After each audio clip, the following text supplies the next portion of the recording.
सोमवार से शुरू हो रहे मॉनसून सत्र से पहले लोकसभा अध्यक्ष सुमित्रा महाजन ने रविवार को सर्वदलीय बैठक बुलाई, जिसमें प्रधानमंत्री नरेंद्र मोदी भी पहुंचे। बैठक उद्देश्य ये है कि सभी दलों में आपसी सहमति बने ताकि सदन चलने में कोई दिक्कत न हो और लंबित मामलों पर चर्चा की जा सके।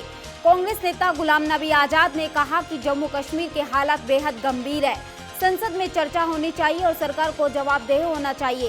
कांग्रेस उन विधेयकों का समर्थन करेगी जो जनता और विकास के हित में होगा। कांग्रेस मेरिट के आधार पर बिल पारित होने देगी, विधेयकों के पारित होने में बाधा नहीं पहुंचाएंगे। संसद के मॉनसून सत्र से पहले सर्वदलीय बैठक में पीएम नरेंद्र मोदी ने देश हित में संसद की कार्यवाही चलने देने की अपील की है। प्रधानमंत्री ने कश्मीर मुद्दे पर एक स्वर में बोलने पर सभी राजनीतिक दलों को धन्यवाद दिया और ये भी कहा कि जीएसटी विधेयक राष्ट्रीय महत्व का है। सर्वदलीय बैठक के बाद संसदीय कार्य मंत्री अनंत कुमार ने कहा कि बैठक लाभदायी रही, सभी पार्टियों ने सहयोग करने का भरोसा दिया है। बैठक में शामिल होने पहुंचे लेफ्ट नेता सीताराम येचुरी ने कहा कि हम पिछले 2 सालों से जीएसटी विधेयक पर चर्चा के लिए सरकार से सर्वदलीय बैठक बुलाने और सहमति के लिए हमारी चिंता सुनने की अपील कर रहे हैं। जीएसटी विधेयक की जहां तक बात है, ये ऐसा मामला नहीं है जो सिर्फ बीजेपी और कांग्रेस के बीच तय होगा। संसद सत्र से पहले सर्वदलीय बैठक के दौरान मोदी सरकार को बड़ी कामयाबी मिलती नजर आ रही है। विपक्षी दलों की ओर से सभी बिल पर समर्थन के सकारात्मक संकेत सामने आए हैं। बैठक के बाद कांग्रेस के सीनियर नेता गुलाम नबी आजाद ने कहा कि कांग्रेस जन समर्थक, विकास समर्थक किसी भी विधेयक का समर्थन करेगी। संसद के मॉनसून सत्र का आगाज सोमवार से होने जा रहा है। इस दौरान केंद्र सरकार वस्तु एवं सेवा कर जीएसटी बिल पास कराने की संभावना को लेकर आशावादी रुख अपनाए नजर आ रही है। लोकसभा अध्यक्ष सुमित्रा महाजन की ओर से बुलाई गई सर्वदलीय बैठक के बाद समाजवादी पार्टी के नेता नरेश अग्रवाल ने भी बिल पर सरकार का समर्थन करने की बात कही। दिल्ली के मुख्यमंत्री अरविंद केजरीवाल ने रविवार को 11 बजे से जनता के सवालों का जवाब देना शुरू किया। उन्होंने कहा कि जनता के साथ संवाद जरूरी है और यही कारण है कि उन्होंने सामने आकर सीधे बात करना जरूरी समझा। उन्होंने कहा कि दिल्ली पुलिस आम लोगों के लिए नहीं, क्योंकि वो आप विधायकों के पीछे पड़ी है। केजरीवाल ने कहा कि केंद्र सरकार उनकी ईमानदारी से डरती है। मुख्यमंत्री ने कहा कि पूर्ण राज्य के मुद्दे पर वो दिल्ली की जनता से राय लेंगे और पूछेंगे कि दिल्ली पुलिस को किसके अंडर में होना चाहिए। केंद्र और दिल्ली के बीच टकराव पर बोलते हुए केजरीवाल ने कहा कि दिल्ली के विकास के सभी कामों को केंद्र ने रोक रखा है। ये अगर भारत पाकिस्तान वाली स्थिति पैदा नहीं करते तो दिल्ली में जो विकास चल रहा है उससे भी ज्यादा 4 गुना काम हो सकता था। हार्दिक पटेल की ओर से ये संकेत मिलने के बाद कि अगर उनका समुदाय चाहेगा तो वो राजनीति में आ सकते हैं। गुजरात की सभी विपक्षी पार्टियों ने पटेल कोटा आंदोलन के इस नेता को लुभाने की कोशिशें शुरू कर दी है। गुजरात में अगले साल विधानसभा चुनाव होने हैं और सभी विपक्षी पार्टियां चाहती है कि हार्दिक उनके साथ हाथ मिला ले। 22 साल के तेज तर्रार नेता हार्दिक पटेल की पटेल समुदाय को ओबीसी दर्जा देने की मांग है। गुजरात उच्च न्यायालय से जमानत मिलने के बाद हार्दिक शुक्रवार को जेल से बाहर आए थे। उनके सक्रिय राजनीति में आने की संभावनाओं के सवाल पर हार्दिक ने ऐसी किसी संभावना से इनकार नहीं किया था। मध्य प्रदेश में 1.5 सप्ताह के दौरान हुई भारी बारिश से कई जिलों में बाढ़ आ गई है और जनजीवन भी बुरी तरह प्रभावित हुआ है। बाढ़ से 35 लोगों की मौत हो चुकी है, जबकि 9 अब भी लापता हैं। मौसम विभाग के अनुसार 1 जून से 16 जुलाई तक राज्य के 33 जिलों में सामान्य से अधिक, 14 जिलों में सामान्य और 4 जिलों में कम वर्षा दर्ज की गई है। आधिकारिक बयान के मुताबिक बीते 1.5 पखवाड़े में हुई बारिश का राज्य के कई हिस्सों पर प्रतिकूल प्रभाव पड़ा है। राज्य के 51 जिलों में से 23 जिले बाढ़ की जद में हैं, जहां 3 लाख से ज्यादा लोग प्रभावित हुए हैं। विस्थापित लोगों के लिए 27 राहत शिविर बनाए गए हैं, जिनमें 8,000 से ज्यादा लोग शरण लिए हुए हैं। बाढ़ से सबसे ज्यादा राजधानी भोपाल में 80,000 लोग प्रभावित हुए हैं। अखिल भारतीय बैंक कर्मचारी संघ ने जानबूझकर कर्ज नहीं लौटाने वाली लगभग 7,000 बड़ी कंपनियों के नाम उजागर करने की धमकी दी है। संघ के मुताबिक इन कंपनियों ने बैंकों को 70,000 करोड़ रुपए का चूना लगाया है। कर्मचारी संघों ने इनके खिलाफ आपराधिक मामले दर्ज करने की भी मांग की है।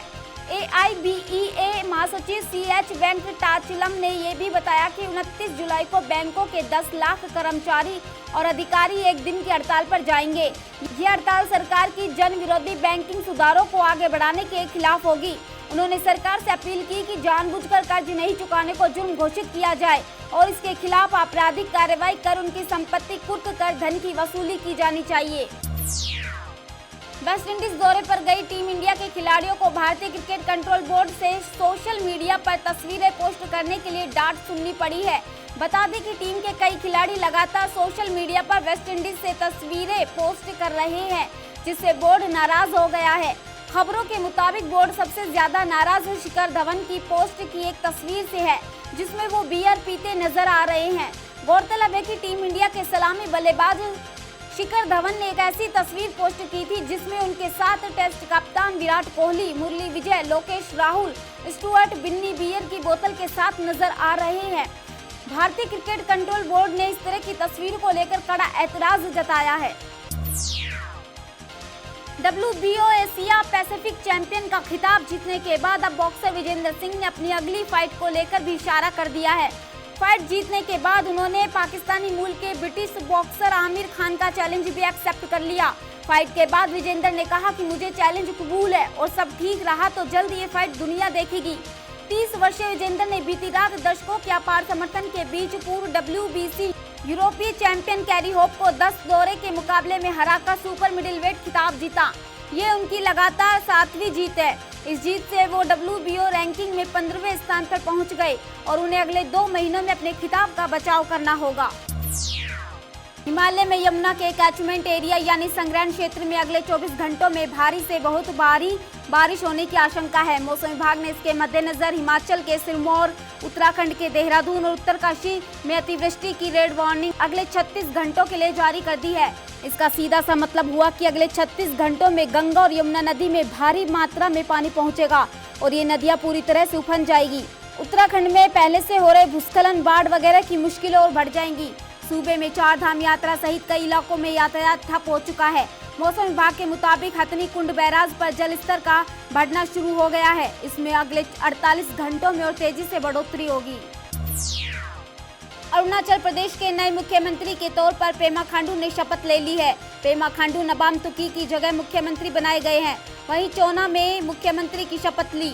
सुप्रीम कोर्ट के फैसले के बाद पेमा खांडू ने राज्यपाल से मिलकर सरकार बनाने का दावा पेश किया था। गौरतलब हो कि 6 महीने की राजनीतिक उथल-पुथल के बाद राज्य में एक स्थिर सरकार अब बन गई है। उससे पूर्व पेमा खांडू ने मीडिया से कहा था कि उन्होंने विधायकों के समर्थन के आधार पर राज्यपाल को सरकार बनाने का दावा पेश कर दिया है। पेमा खांडू पहले भी मंत्री रह चुके हैं। अब उन्होंने नए मुख्यमंत्री पद के रूप में शपथ लिया है। अपने मंत्रिमंडल का विस्तार करने के बाद पीएम मोदी ने सभी 6 कैबिनेट समितियों का पुनर्गठन किया है। सबसे चौंकाने वाली बात है कि संसदीय मामलों की कैबिनेट समिति यानी CPA से स्मृति ईरानी को हटा दिया गया। ईरानी बतौर मानव संसाधन विकास मंत्री समिति में शामिल थी। मोदी सरकार के गठन के तुरंत बाद कपड़ा मंत्रालय में स्वतंत्र प्रभार के राज्य मंत्री संतोष गंगवार संसदीय कार्य राज्य मंत्री के तौर पर इस समिति में विशेष आमंत्रित सदस्य थे। लेकिन स्मृति ईरानी को वस्त्र मंत्रालय की कैबिनेट मंत्री होने के बावजूद अब इस समिति में जगह नहीं मिल सकी। कैबिनेट मंत्री होने के बावजूद ईरानी को 6 कैबिनेट समितियों में से किसी में भी जगह नहीं मिल सकी है। हालांकि स्वतंत्र प्रभार के राज्य मंत्रियों के साथ 2 राज्य मंत्रियों को भी कैबिनेट समितियों का हिस्सा बनाया गया है। सिंगापुर में 3 भारतीय वैज्ञानिकों पर अपने शोध में त्रुटिपूर्ण जानकारी देने का आरोप लगाया गया है। इन वैज्ञानिकों पर आरोप है कि इन्होंने झूठा रिसर्च डेटा पेश किया। इस स्कैंडल में फंसे इन वैज्ञानिकों में से न्यूजीलैंड के प्रोफेसर रवि कम्बदूर है, जो कि ननयांग टेक्नोलॉजिकल यूनिवर्सिटी से जुड़े हैं। उनके अलावा स्कैंडल में डॉक्टर मृदुला शर्मा और NTU के पूर्व शोधकर्ता सुदर्शन रेड्डी, लोकी रेड्डी का नाम शामिल है। सिंगापुर में ये शोधकर्ता मायोस्टेटिन प्रोटीन को लेकर अध्ययन कर रहे थे। वहीं NTU ने बताया कि आरोपियों के खिलाफ अनुशासनात्मक कार्रवाई शुरू कर दी गई है।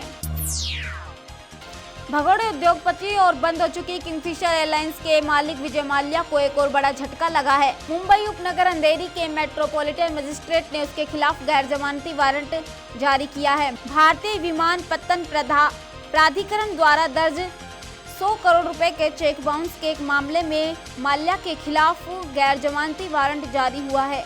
शनिवार को अंधेरी मेट्रोपॉलिटन अदालत ने भारतीय विमान प्राधिकरण द्वारा किंगफिशर एयरलाइन के खिलाफ दर्ज 100 करोड़ रुपए के 2 चेक बाउंस होने के मामले की सुनवाई की। माल्या अदालत में पेश नहीं हुए, इसके चलते मजिस्ट्रेट ने उसके खिलाफ गैर जमानती वारंट जारी कर दिया।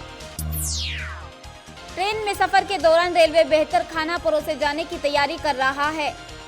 खाने को लेकर बार बार मिल रही शिकायतों के बाद रेलवे का खास फोकस तैयार खाने पर है। इसके लिए रेलवे बोर्ड ने ज्यादा से ज्यादा ब्रांडेड कंपनियों को जोड़ने के लिए नया दिशा निर्देश जारी किया है। इसमें IRCTC को रेलवे के सभी जोन के महाप्रबंधकों से सहमति लेकर ट्रेनों में यात्रियों को क्षेत्रीय व्यंजन देने का सुझाव दिया गया है। ये भी स्पष्ट किया गया है कि इनकी कीमत बाजार मूल्य से अधिक नहीं होनी चाहिए। प्री कुक्ड फूड में कई प्रकार के मनपसंद व्यंजन यात्रियों को उपलब्ध हो, इसके लिए रेलवे ने एक सर्कुलर जारी किया है। क्षेत्रीय भोजन के लिए IRCTC को विभिन्न रेस्टोरेंट के साथ करार करने का निर्देश दिया गया है।